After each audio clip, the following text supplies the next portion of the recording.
Marianne would have thought herself very inexcusable had she been able to sleep at all the first night after parting from Willoughby. She would have been ashamed to look at her family in the face the next morning, had she not risen from her bed in more need of repose than when she lay down in it. But the feelings which made such composure a disgrace left her in no danger of incurring it. She was awake the whole night, and she wept the greatest part of it. She got up with a headache, was unable to talk and unwilling to take any nourishment, giving pain every moment to her mother and sisters, and forbidding all attempt at consolation from either. Her sensibility was potent enough. When breakfast was over, she walked out by herself and wandered about the village of Allenham, indulging in the recollection of past enjoyment and crying over the present reverse for the chief of the morning. The evening passed off in equal indulgence of feeling. She played over every favourite song that she had been used to play with Willoughby, every air in which their voices had been oftenest joined, and sat with the instrument gazing on every line of music that he had written out for her, till her heart was so heavy that no further sadness could be gained, and this nourishment of grief was every day a pride. She spent whole hours at the pianoforte, alternately singing and crying, her voice often totally suspended by her tears. In books, too, as well as in music, she courted the misery which that contrast between the past and present was certain of giving. She read nothing but what they had been used to read together. Such violence of affliction indeed could not be supported forever. It sunk within a few days into a calmer melancholy, but these employments to which she daily recurred, her solitary walks and silent meditations, still produced occasional effusions of sorrow as lively as ever.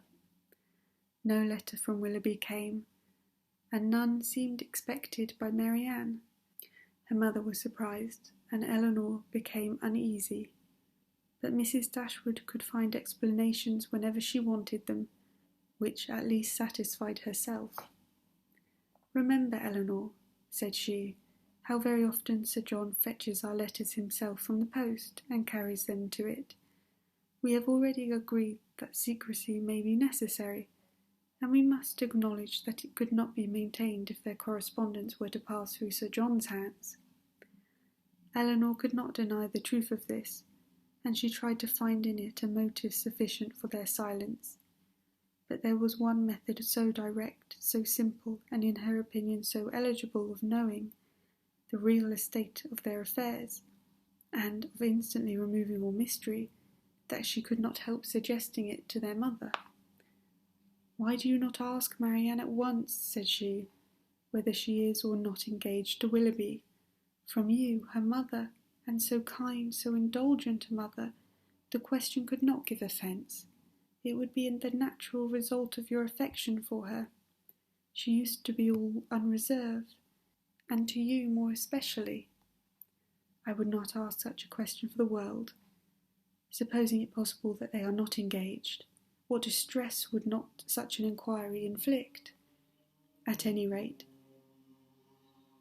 it would be most ungenerous. I should never deserve her confidence again, after forcing from her a confession of what is meant at present to be acknowledged to anyone. I know Marianne's heart, and I know that she dearly loves me, and that I shall not be the last to whom the affair is made known, when circumstances make the revealment of it eligible.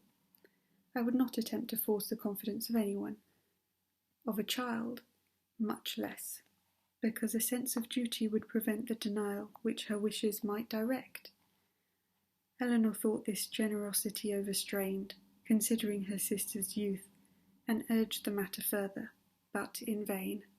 Common sense, common care, common prudence were all sunk in Mrs. Dashwood's romantic delicacy.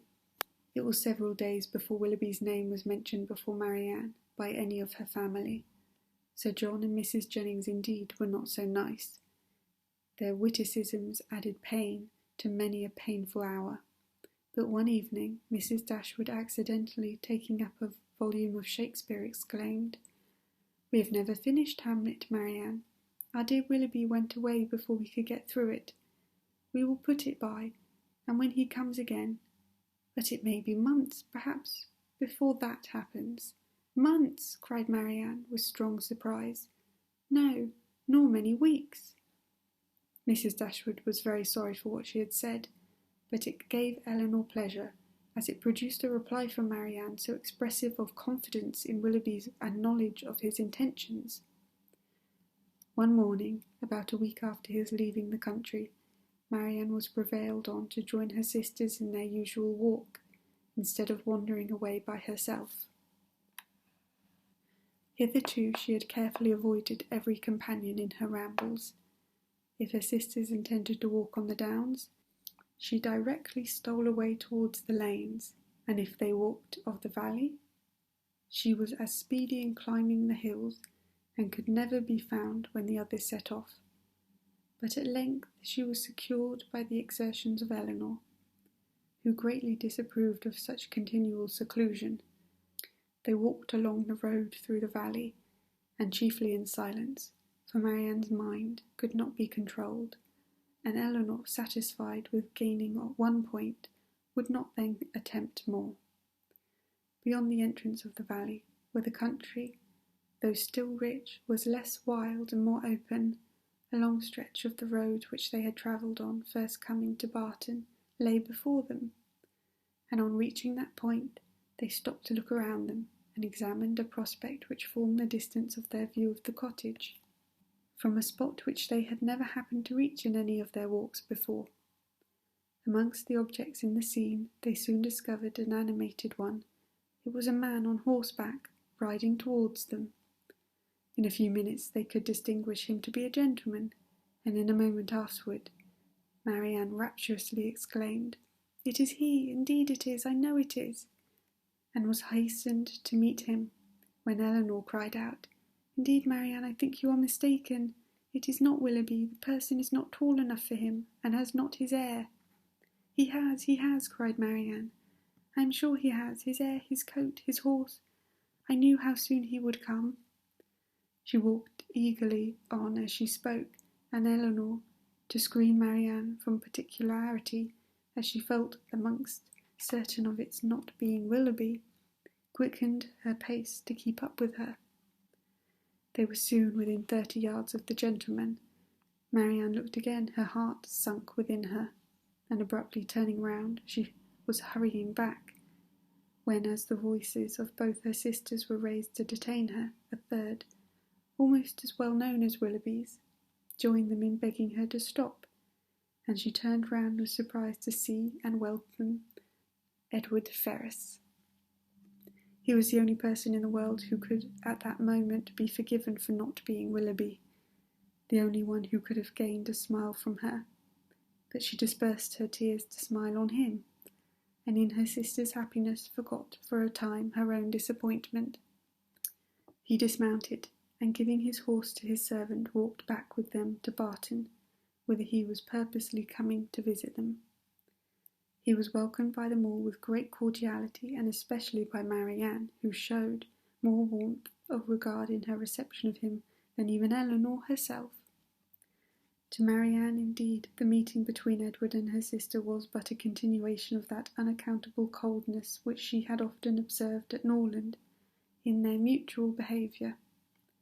On Edward's side, more particularly, there was a deficiency of all that a lover ought to look and say on such an occasion.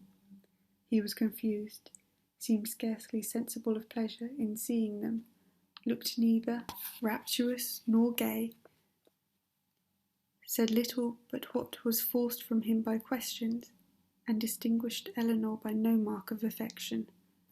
Marianne saw and listened with increasing surprise. She began almost to feel a dislike of Edward, and it ended, as every feeling must end with her, by carrying back her thoughts to Willoughby, whose manners formed a contrast sufficiently striking to those of his brother-elect. After a short silence which succeeded the first surprise and inquiries of meeting, Marianne asked Edward if he came directly from London. No, he had been in Devonshire a fortnight. A fortnight, she repeated. surprised at his being so long in the same country with Eleanor without seeing her before. He looked rather distressed as he added that he had been staying with some friends near Plymouth. "Have you been lately in Sussex?" said Eleanor. "I was at Norland about a month ago." "And how does dear, dear Norland look?" cried Marianne. "Dear, dear Norland," said Eleanor, "probably looks as much as it always does at this time of year. The woods and walks thickly covered with dead leaves." "Oh," cried Marianne, "with what transporting sensations have I formerly seen them fall! How have I delighted as I walked to see them driven in showers about me in the wind!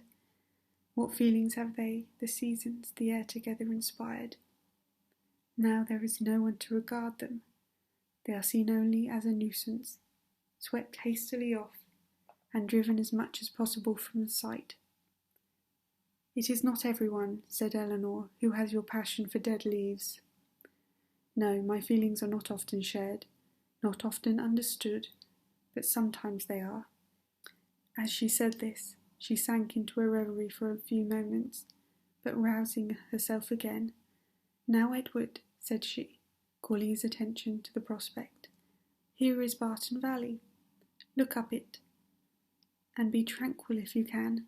Look at those hills. Did you ever see their equals? To the left is Barton Park. Amongst those woods and plantations, you may see one end of the house, and there, beneath the farthest hill which rises with such grandeur, is our cottage." "It is a beautiful country," he replied, "but these bottoms must be dirty in winter." "How can you think of dirt with such objects before you?" "Because," replied he, smiling, "amongst the rest of the objects before me, I see a very dirty lane." "How strange," said Marianne to herself as she walked on.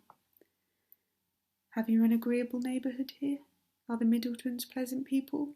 "No, not at all," answered Marianne. "We could not be more unfortunately situated." "Marianne," cried her sister, "how can you say so? How can you be so unjust? They are a very respectable family, Mr. Ferrars, and towards us have behaved in the friendliest manner. Have you forgot, Marianne, how many pleasant days we have owed to them?" "No," said Marianne in a low voice, "nor how many painful moments."